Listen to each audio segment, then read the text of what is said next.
Before becoming executive director here at the Strand Center in Plattsburgh, Mr. Garcia spent 30 years in New York City working with Radio City and the Madison Square Garden Company.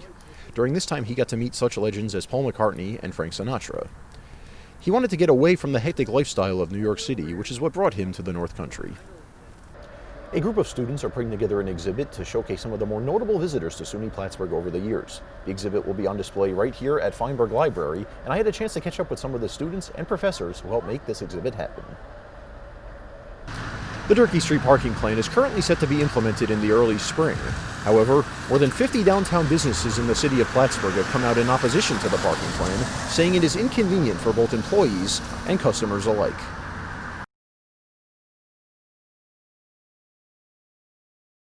The Plattsburgh Police Department is handing out tickets to children in the area, but not the usual parking or traffic tickets.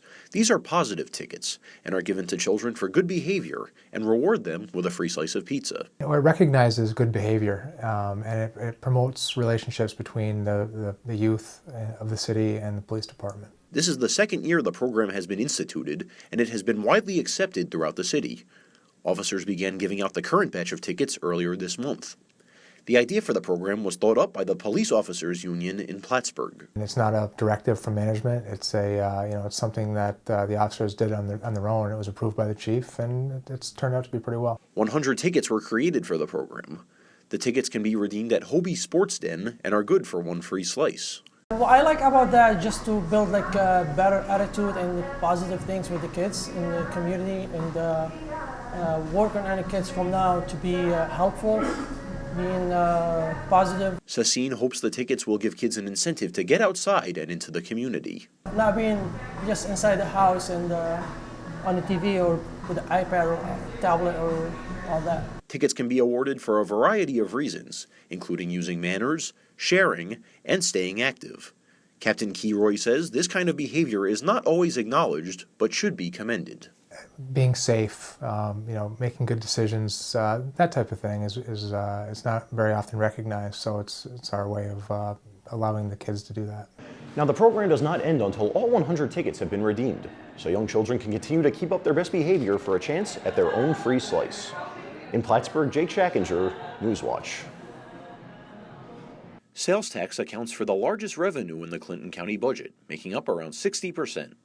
County officials use trends from previous years when putting together a new budget. But we look at a 10-year history, 5 and 10-year history, and look at patterns, look at motor fuel prices. Last year, sales tax revenue came in around $3 million over its projected amount. The economy is doing well, consumer confidence is well, low unemployment, so all of these things contribute.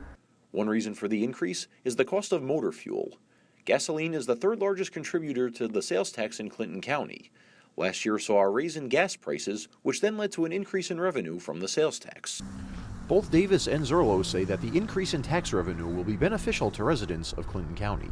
There's less pressure on the real property tax levy, so better for the homeowners in the county. So the better we do in sales tax, the less pressure there is to raise property taxes. When making a budget, the county tries not to be too optimistic based on the previous year's results and plans conservatively.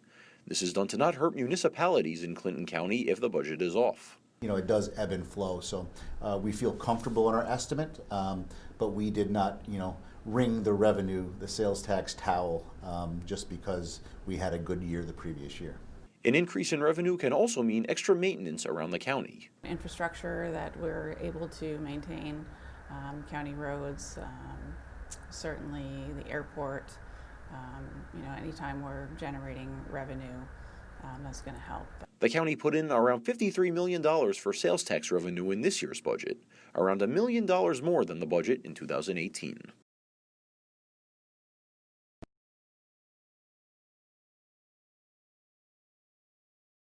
Historic updates are coming to the Champlain Monument in the city of Plattsburgh. The monument depicting explorer Samuel D. Champlain has stood in the city since 1912. A committee was formed to address the monument depicting some historical inaccuracies. One of the more notable inaccuracies represented on the monument is the headdress worn by the Native American at the bottom of the statue. The headdress is not one that would have been worn by a Native American local to the Lake Champlain region. Another inaccuracy reported is the monument's portrayal of Champlain as the first person to discover the lake. While true that he was the first European to discover the lake, native people had been living in the region for thousands of years upon his arrival. We have recently approached the Common Council, the City of Plattsburgh, to get permission to install an interpretive panel to sort of broaden the perspective on the monument, to show more of the Native American piece of the story. The interpretive panel is being designed by the Lake Champlain Basin Program and will feature text to give a better understanding of the history represented by the monument. Plattsburgh residents have been unable to use the Webb Island footbridge for over a year, but its repair may be near. The bridge has been closed since November of 2017. The Plattsburgh City Council voted to go forward with a deal that could start repairs at a recent meeting. The plan would also include testing the bridge when construction is complete to make sure that it is safe to use. The Plattsburgh City School District also approved of a resolution to move forward.